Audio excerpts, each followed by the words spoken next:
Katie, to check on the forecast. Katie. And it's interesting too, as Matt was rounding around that off ramp to get onto the Vine, you could see the top of the skyscrapers a lot more easily. And I tweeted out a picture where it kind of looked like the light at the top of the skyscrapers was like just hanging in the sky and floating there. It's not doing that anymore. The clouds are beginning to thin out pretty nicely. I also love this shot. I am all for the artistic view of nature here, and this really tells you a story, doesn't it? It's a beautiful view right now out at Jack Frost and Big Boulder, but yeah, some pretty decent icing on the camera lens here. So just, keep that in mind if you're watching us from the northernmost counties. You may encounter still a little bit of slick travel here, at least until we get these temperatures far enough above freezing. And it sounds as though that's starting to happen on the actual roads, since Matt just mentioned that. Now, the temperatures in the last 24 hours, it's a surplus, a modest one, but a surplus. And that's telling.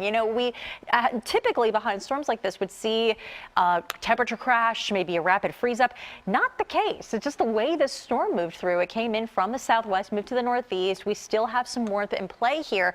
We actually are going to see the temperature climb before it drops off again into tomorrow. So you're at 34 right now. That has been steady throughout the morning since we've been on the air at 4 a.m. 36 degrees in Atlantic City. The wind pretty modest. It will stay that way initially, but the wind is something that will begin to pick up even more so with time too.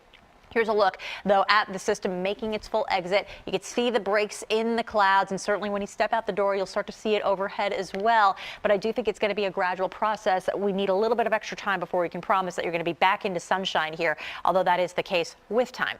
We catch that break between systems courtesy of high pressure, and then a new system's already here on Saturday specifically. So it looks to me like you're going to get most of your Saturday in without any problems, but clouds will be building with time.